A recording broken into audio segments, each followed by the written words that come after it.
Leading schools and leading school districts is never easy, but sometimes it becomes exquisitely difficult. I began to receive letters in my position from some employees telling me their personal situations that I might not have been privy to. You know, I've just been married. My wife has a medical issue. We've just got coverage from my job. I know that I'm one of the last ones hired. I know I'm going to lose my job. What will we do? And I've absolutely got to have this job in order to, keep myself and my family afloat. But sometimes difficult circumstances become the very thing that incredible ideas need to take root and grow. I want to do everything that I possibly can to support all of our teachers, and I feel like this virtual learning is just one small way to do that. I receive feedback from teachers each year how much they appreciate this and how much they would far rather have it this way than the traditional learning.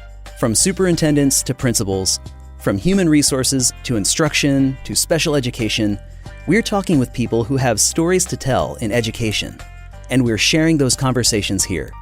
From Frontline Education, you're listening to Field Trip.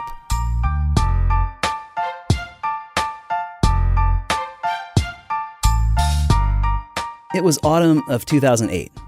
You remember, Senator Barack Obama was running for president against John McCain.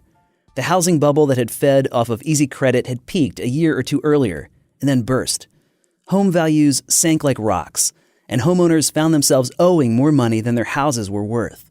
Thanks to their adjustable rate mortgages, they were now looking at new, higher interest rates and couldn't afford it. Instead, many of them walked away from their homes. Banks like Lehman Brothers failed. The government saw a crisis coming and couldn't stop it. On September 17th, the entire economy just about buckled. People lost jobs and retirement accounts. Nearly everyone felt it in some way. And school districts were no different. What I saw this doing to schools was looking at building level administrators who had been in their position, seasoned building level administrators who absolutely did not know which way to turn. That's Angela Cooper, Chief Human Resources Officer at Lexington School District Two in West Columbia, South Carolina. They have right around 9,000 students. Angela says the district has a small community feel, that they have a heritage of successful students and successful staff. And in 2008, the financial crisis for the country brought with it a crisis for Lexington Two as well. It came about after the budget had been set. We were into the school year. What I saw was a lot of anxiety and just unknown. I mean, there's a lot to be said for you don't know what you don't know. And that was certainly the case here. What I saw was, as time went on, was for a lack of more specific understanding and not knowing what additional budget cuts are coming, was what are we going to do? There's a lot of fear. There's a lot of chaos. Fear around funding is what you're saying, it sounds like. Absolutely, yes. Yes, around funding and what that would mean for the schools, for the principals, for everyone. Yes, absolutely. Sure. At the same time, the early 2000s were the focus of quite a bit of education reform. In 2001, we saw the No Child Left Behind rolled out. In 2009, President Obama announced Race to the Top, where there were teacher evaluation reform efforts. It sounds like this was a difficult time for a funding crisis to hit. Yes, it absolutely was. And while there is no perfect time, it was very difficult and completely to a degree unexpected in terms of the impact that we eventually had. Yes. Kevin Smoak also works at Lexington Two as the coordinator for evaluation and effectiveness. He has a history at the district. I am a former student of this district. I live in this district. Both my children have graduated from this district. My mom and dad graduated from this district. I was a teacher. And now I'm a district administrator. So I've been in many roles in this district. Kevin was a teacher at the time the financial crisis began, and I asked him to describe what it was like to go through that time as a teacher. I was a middle school science teacher at that time. I was not affected much. I was middle level math, middle level science, and there's always a great need for math and science as there is even today. So I wasn't negatively affected. by those times, but I do remember teachers being transferred from one school to another, and I know from a teacher perspective, there was the unknown. There's enough stress and pressure to be a teacher, but just to have those unknowns of where we're going to be next year, what's going to happen, it puts an additional stress on you. Remember, this is a time when schools were already being asked to do more, especially in terms of evaluations. Think race to the top, evaluation reform, higher compliance burdens. But when the Great Recession began, there were more immediate concerns. Well, I can tell you from where I sat at that point in time, honestly, the focus was on keeping jobs. And the evaluation process was very important, but it was secondary to the process of living through this experience and to the greatest degree possible, making sure that everyone retained a position. When it comes to the evaluation component, we were using a different model at that time, using the same standards, but our focus, honestly, was not on that. Yes, we did meet the requirement, but the focus took a life of its own, and that would be making sure that employees didn't lose a job at the district. It really was a focused effort. You could not focus on anything else. So it took a back seat. I'll just be honest with you about it. And just to clarify, when you say making sure employees don't lose jobs at the district, you're not talking about, trying to retain underperforming teachers. You're talking about, hey, this is funding issues or meaning we're having to cut positions, right? That's exactly right. And that is exactly right. And it meant the unknown of maybe implementing a reduction in force, that, we were not well versed in and wouldn't want to be. But the unknown was there, and it seemed inevitable, and it would eventually come to pass. So that was the focus every day, all day, for a long time.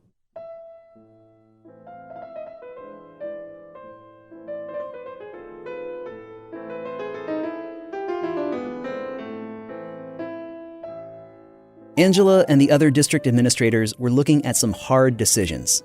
Well, because we had already been into the school year, those things that the district had prepared to fund over and above staff, programs, allied, things such as rail guard crossings, for elementary schools.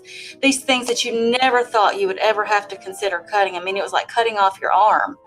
The conversation began, if we turn out all the electricity in the schools, etc., we absolutely knew we were down to people. And so it was grueling. There were mandatory meetings with the superintendent and building level administrators where we sat together and we tried to come to consensus. We certainly did collaborate. And Dr. Holland, our former superintendent, would say, okay, so we need to choose what we're going to do. Are we going to drink this hemlock, or what are we going to do? There was no good answer.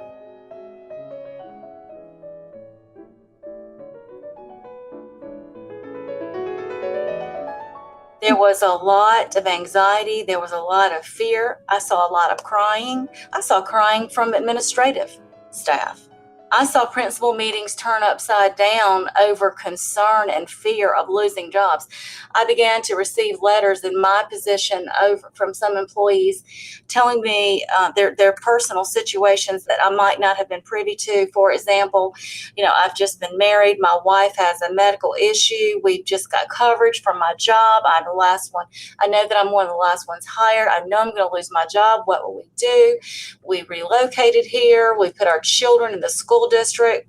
We're in the process of buying a house, or we're in the process of getting our situation in order, and I've absolutely got to have this job in order to keep myself and my family afloat. Very, very hard stories like that, knowing that when it came to looking at staff, it simply was a matter of an Excel sheet list, and our policy just said it's last hired, first out, technically speaking. It had nothing to do, it did not speak to certification area, or for example. So I'm giving you those examples because there was not a lot of happy moments during that time. But as a district, We were very purposeful in our collaboration. When the conversations began to take place that needed to take place, they were in person. It was an intentional effort to have a face-to-face conversation, all the while knowing that if we found ourselves in a situation where we had to separate employment, then we had to have, our plan was to, at the next moment that we have the opportunity, we want to re-employ this person. So we were walking that plank, knowing that it was about to fall off in the water, at the same time trying to develop a renewal plan, a reinstitution to that gainful employment. It was very, very difficult. Angela is no stranger to difficult employment decisions. She came into education from the manufacturing world, and at one point, when she was still working in business, her facility was downsized. She had to lay off every single employee, including herself. Sometimes people look at folks in HR and they think we are separate, that the policies and the rules, in this case, RIF policies, they don't apply to us, but they do. We're all employees. We all have a hire date. That human component there, when I began talking to employees who, they were just struggling, just scared to death, just like, please hear me. It was intense, and it was something that the district has never experienced, and I pray we never do again. But I had that experience myself. I do recall the superintendent coming to our school and saying the possibilities that this could happen the next year. And I remember colleagues were thinking, I remember talking about when were we hired, who was hired when, and so forth. And so we were aware as teachers. I also remember the beginning of one year where a teacher was involuntary transferred from one school to my school. And I remember this teacher in tears the first few days of school. Not that she didn't want to be at our school, but she missed her previous school. And so it took some adjustment. So we were compassionate for that. And it worked out. She was thankful she had a job. But even with a job, being in a different school, in a different environment, it took some adjustment. But, teachers, I remember as a teacher, we took up for one another. We helped one another. And that's what makes education so great. Teachers stand up for one another and help one another and support one another.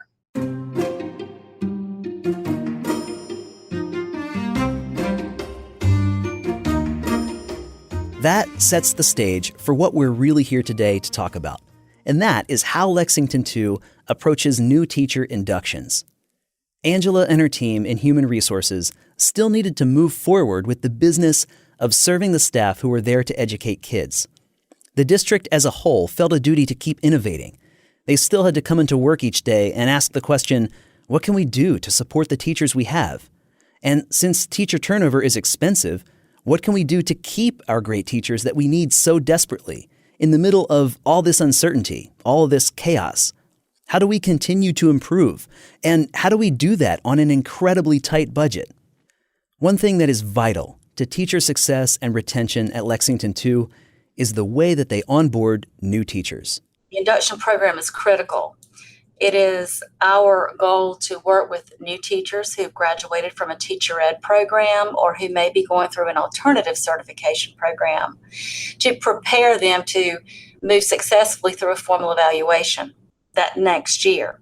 And research shows that a successful and effective mentor, assigned to these induction teachers and ongoing support from the district, as in an induction program, is critical to their success. The problem, and you know what I'm going to say here, was funding. One thing to remember about that was also during that time, the allocation for that program per teacher was cut.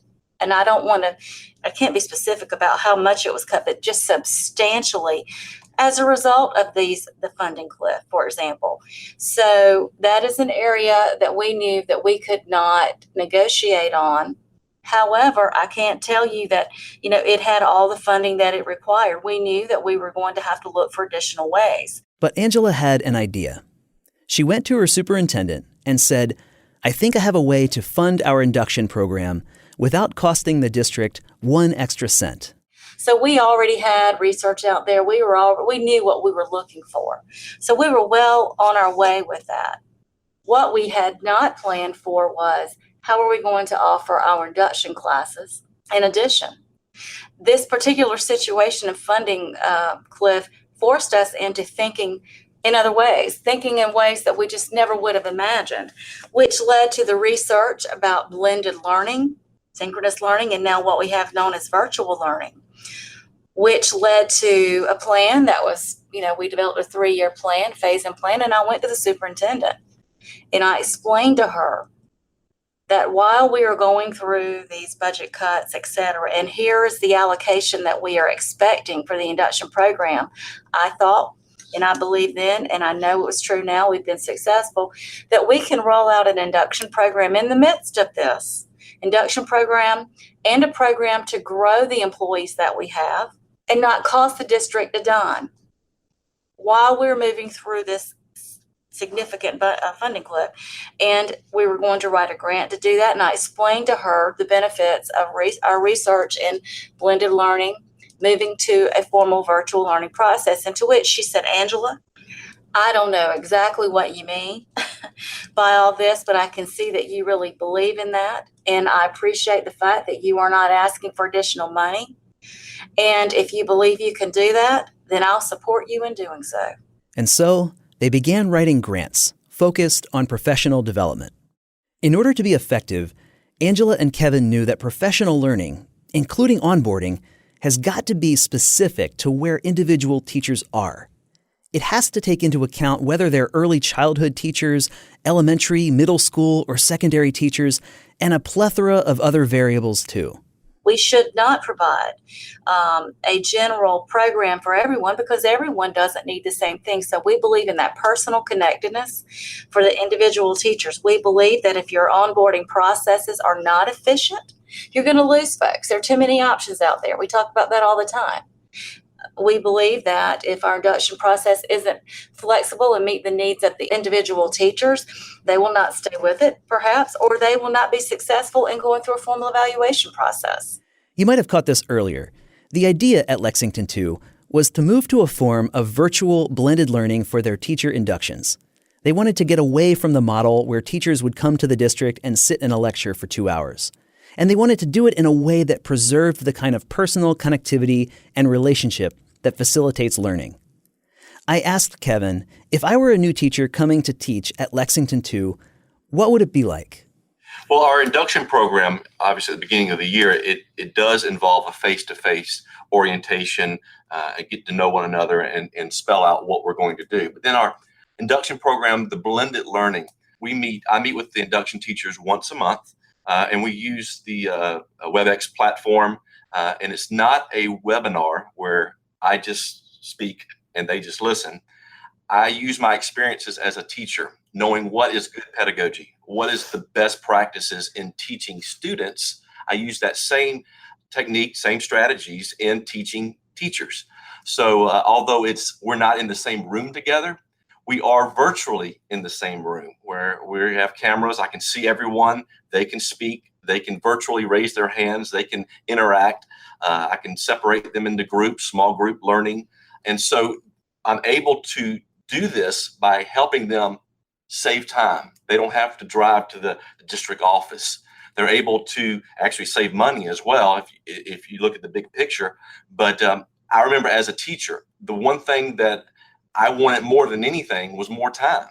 And so now in my role here, I was like, how can I help teachers save time? And when I came into this role, although the induction program, the blended learning, it was beginning, I took it to the next level and made it more virtual learning, where I'm able to help the teachers save time, but I'm able still to support them in a timely manner. So instead of driving 30 minutes to district office, having an hour meeting and then driving away, they simply turn on their computer. We're able to interact. We're able to go over what they need to do, answer questions. We're able to dive deep into what they specifically need in regards to so that they do pass the formal evaluation that next year. And ultimately, that's the goal. But the bigger picture is that we want to grow our teachers so that it can be more effective so that they can teach our students. And I've had really good responses, feedback from the teachers, how they appreciate our flexibility that they have and that they can just log on and learn virtually. Clearly, flexibility as well as time savings are benefits this brings. Teachers don't have to spend time traveling. What else? What are some other benefits that come from a blended learning environment like this? I'm able to, share data with them, and they're able to reflect on that, in a platform this way. I'm able to, even during the month, send out emails. We use, Google Docs, whatever we may use. But I think we're able to get the information out quicker. They're able to be more prepared when we come to meet. We're able to, share screens. They're able to, with cameras, I'm able to see in the classrooms from one teacher to another. Other teachers are able to share their classroom with other teachers. If they were to come to the district office, they don't know what the other teachers' classrooms look like. I actually have the ability in one of my classes, I actually have them show the rest of the class, what does your classroom look like? We talk about classroom environment. We talk about the purposes of setting up the tables or desks the way they do, and they're able to see what other teachers do. I have found out that teachers appreciate hearing from other teachers more than they do from me most of the time, because once you become a teacher, you feel isolated. I remember when I was a teacher, I never saw another teacher teach because I was too busy teaching myself, and even learning strategies. And by meeting virtually is a wonderful way to share strategies, but also to see what they're doing, even down to classroom management strategies that they're able to see how they did in their classroom. So that's a benefit that I see with the virtual learning. And so each teacher logs in from their individual classroom then? Yes. Okay. Great. I know that blended learning has a component where people will engage in learning, whether that be reading a book, watching videos, taking some sort of instruction individually, and then coming together to discuss and apply it. Was that a component of what you're doing here too? It is, and it's not only just reading something, but even having them to do something. One of my activities is I have them videotape themselves, and they're to reflect on their lesson that they saw them teach, and they complete some forms and so forth, and I compile data for them to look at, but they're also able to share that information when they come to the class. So yes, it does involve them doing something prior to each class, and I usually give them some type of homework to do. And it's usually, I try not to give them homework like just the busy work, but something that they can apply in their classroom. Come back, share about some strategies you've used that are most effective with classroom management or questioning or something related to our rubric that we're required to do. So I'm also able to combine compliance from the State Department of Education with practical application in their classroom. So it's not just looking at data and how are they improving so that they'll be able to pass formal evaluation, but how can they use this in the classroom?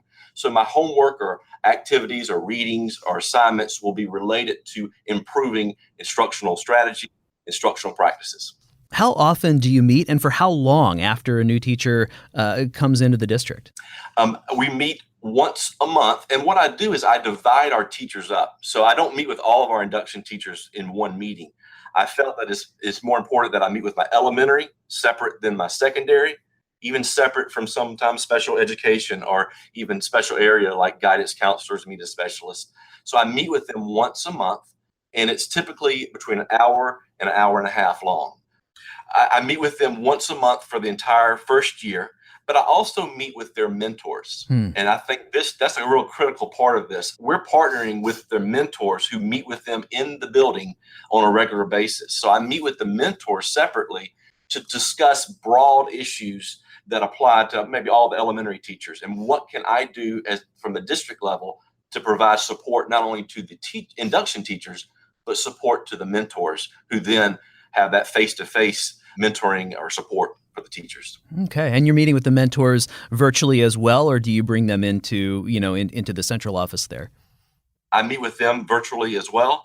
And there's been some occasions that I've taken a small group of teachers and meet with both the teachers, induction teachers, and the mentors, because we felt that was the best fit. So there's not only flexibility for the teachers, there's flexibility for myself, there's flexibility for the mentors. And I'm always looking at ways that I can best meet the needs of the teacher instead of just doing it the same way each year. I reevaluate after each meeting and after each year and try to improve the program And I have made changes each year based on feedback and based on ways that I feel like it's going to best support our teachers. I'm glad that you mentioned data a few minutes ago. I'm curious what kind of data that you collect and how you use it. Sure. In South Carolina, we use the South Carolina Teaching Standards 4.0 rubric, and it's required by the State Department of Education that we evaluate teachers on a regular basis using this tool. Mentors are required in our district to observe the teachers at least twice per semester. Administrators observe them at least once per semester, and there may be additional observations. Each teacher reflects after each observation using this same rubric.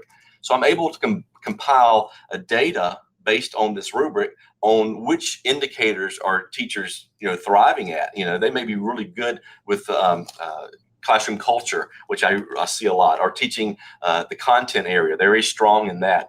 But I may see some weaknesses or areas of improvement in areas like questioning or thinking or even classroom management. So I'm able to look at that data, not only share it with them and have them reflect on it, but I can look at it and find out ways that I can differentiate the mentoring and differentiate the teaching for my teachers in the areas that they specifically need versus just coming in to meet and say, how's it going? So I have a purpose in our meeting, and I have a plan on where to go based on that data. So the data drives the instruction. And it's the same strategy I used when I was teaching middle school science. I used the assessments and data to help me inform my instruction. I'm doing that now using the South Carolina Teaching Standards 4.0 rubric. The fact that this funding crisis led to your creativity in coming up with alternate ways to do induction and trying to still focus on the things that you believe are really important, even though your resources have been pulled back, that really makes me think of, the quote, necessity is the mother of invention. Were you confident that you could do this? Had anyone that you knew ever done something like this before? What was it like to be in your shoes and to make a commitment that you could do this without adding to the budget and then going out and making it happen? Well, I'll begin. I was absolutely confident that we could do it. Did I know anyone who had done this? No. We had our local research and state research, regional, even all the way to international research. I had talked to numerous stakeholders because, that type of collaboration and conversation is imperative. And at that time, I was a former South Carolina Association of School Administrators president of our division. And when there are certain things that we have established. For example, the online teacher application that's had its day and was very, very, very important, and we all have benefited from it, but no longer served our purpose. But just knowing that would be one avenue, for example, that was one hurdle, just one, that we would need to breach and explain and explain why and explain how we could move into something that was for the greater good of all employees. That all by itself was to be I won't say a battle, but it was a political conversation.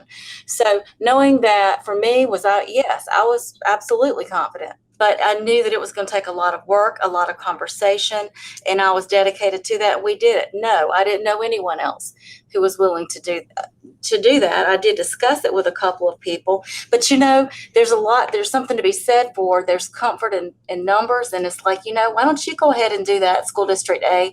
And whenever you're successful, then maybe we'll look at it. We feel the same way about a lot of things, but this is just something that from my perspective, I felt very, very strongly about and still do. And we have reaped the benefits of what we intended to reap and more. So it was a calculated risk for me. Okay. But, the number one thing was I knew how we would fund it. I had the support of the superintendent. I would bring everyone else along from the cabinet level and on. But I will not tell you that it was a walk in the park, because it was not. But it was calculated. I think the risk, it was time to do that. We had to do something. And it wasn't the greatest time. Ideally, we'd have been in a situation where we had plenty of money. There would be certainly no risk or discussion of anyone potentially losing a job. So, the timing, there was a lot to be desired for the timing. I mean, it could have been less stressful if it had been in another kind of budget scenario. However, the change orientation part of it would have been just as hard. a significant stout budget year would not have changed the anxiety and so forth that educators, people who've been around a long time, would have to learn how to work. For example, we had to commit to being trained to learn how to facilitate in the virtual world. And Kevin is very, very good at that. He and I both have been trained in it. He spends a lot of time in it now. I don't. But he makes it look as easy as baking a pie, and it isn't. It is another way of facilitating. And we didn't expect our principals to be that adept, but we did have to bring them on board to this way of thinking and support. So it was, like I said, it was calculated effort. But yes, I absolutely knew that we would be successful. I knew that it would come with a lot of work and effort, and we measured our progress along the way. And was I don't want to say frightened, but did I know I was stepping out there? Yes, I did.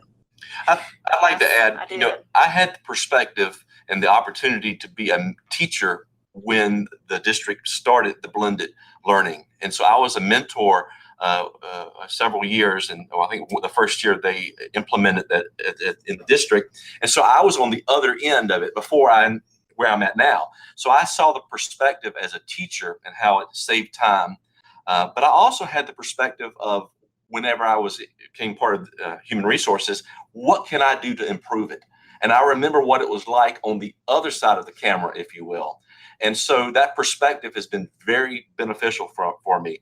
My time as a teacher has been extremely beneficial. So I can see it through the lenses of a teacher whenever I'm developing the program, whenever I'm developing a class and so forth. I'll be honest with you, it's actually more work for me to facilitate the virtual learning than for me just to have every teacher come to the district office. There's no doubt about it. But it's worth it for me to be able to save time for our teachers because that is so valuable. I remember, as a teacher, if I could have more time and is so valuable. So it's worth it for me that I feel like I'm able to give back to the teachers and going the extra mile, going the extra effort to be able to support them. I want to do everything that I possibly can to support all of our teachers. And I feel like this virtual learning is just one small way to do that. And I receive feedback from teachers each year, how much they appreciate this and how much they would far rather have it this way than the traditional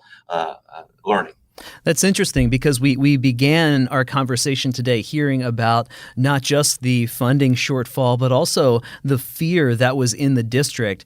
And of course, we know that there were ripples in that, and that funding meant some difficult decisions. However, it sounds like you were able to take that and actually provide something that is ultimately working out better for your teachers. Yes. I agree. Yes. We believe, yes. Now, it needs to be said, virtual onboarding didn't isolate Lexington Two from the financial earthquake that we all experienced in 2008. Positions were cut, but the way that Angela and Kevin and their team looked at that enormous problem, saw the need to continue growing the capacity of teachers in the face of a budget that had shrunk, that played out in ways beyond teacher inductions. While some teachers were involuntarily transferred and rehired, others had to get additional certification in order to remain employed.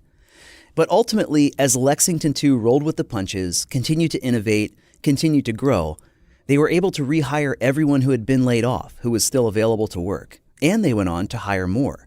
In a place where there had been fear and doubt, now Lexington Two points to its flexibility and innovation as a way to retain teachers and hire new ones. So now that we're in 2018, what do things look like at Lexington Two? Well, Kevin mentioned earlier he's always responding to, or we are always responding to, our end of the year data. Well, we do that formatively as well. We're always looking to continue our innovation, our evolution. What things look like now? Well, we tend to be well versed in virtual learning and preparing lessons and being able to connect individually as well as collectively. We are proud that we now realize a group alike is maybe not as effective as, or is more effective than the whole group, just learning what's more effective in our environment. But we're excited about the evolution of, for example, one portion of our daily operating procedures. And we're looking to innovate our onboarding processes right now to even more mainstream them into the growing of our capacity. Kevin talked about growing our teachers. And that's part of our platform, if you will. So that's what we look like now. We're looking to take it to the next level. Yeah, I mentioned earlier, this is a community district, and I believe in continuing that community and that relationships with all of our staff, and especially mentioning our induction teachers and mentoring, and by continuing to find ways to support them in ways to take something off their plate.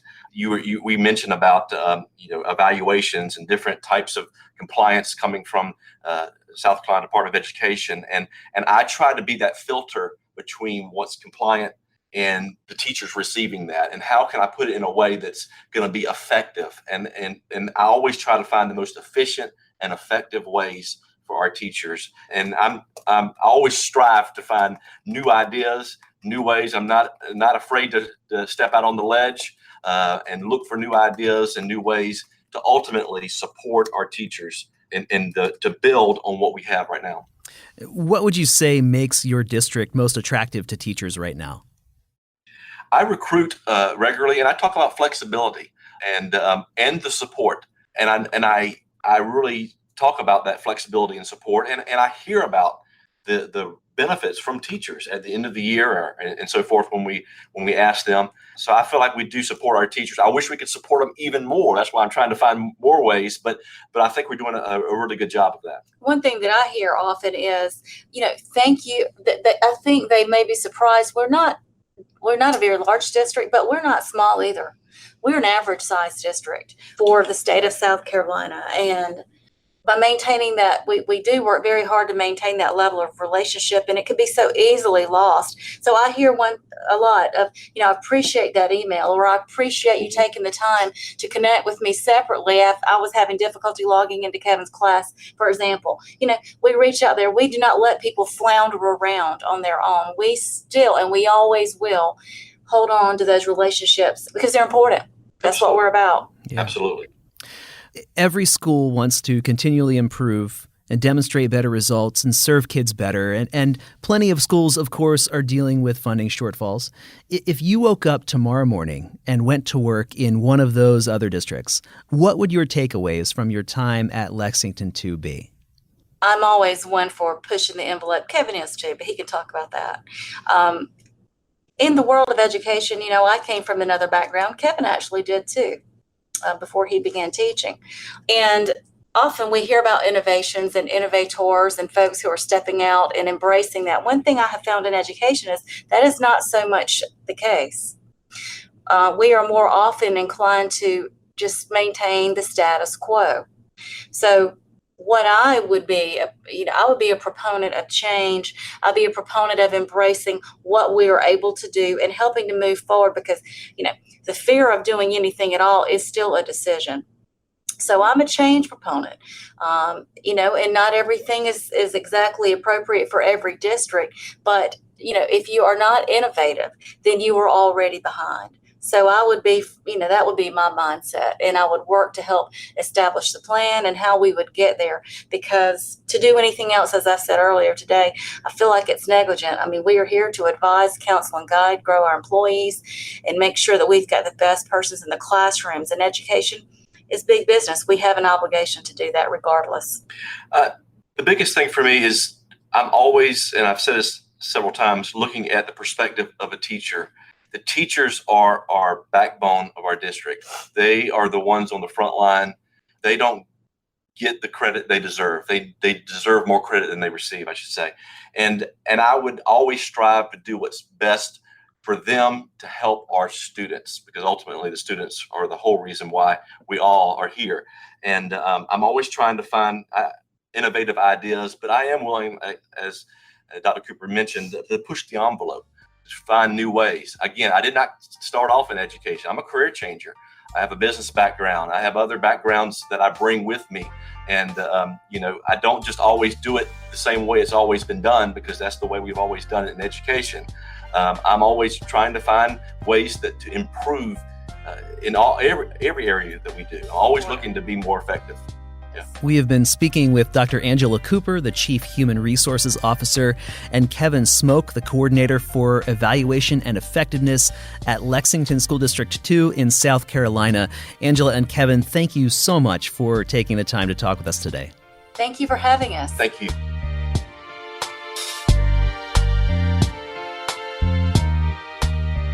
Did you know new episodes of Field Trip are released every 2 weeks? Don't miss a single one. You can subscribe at Apple Podcasts, Google Play, Stitcher, or anywhere else you listen to podcasts. Field Trip is a podcast from Frontline Education. Frontline's industry-leading software is designed exclusively for the K-12 market. That includes Frontline Professional Growth, a holistic solution to help educators manage the entire educator growth cycle in one system, including employee evaluations and professional learning, and provide tools for educators to collaborate online. For more information, visit frontlineeducation.com/fieldtrippodcast. For Frontline Education, I'm Ryan Estes. Thanks for listening, and have a great day.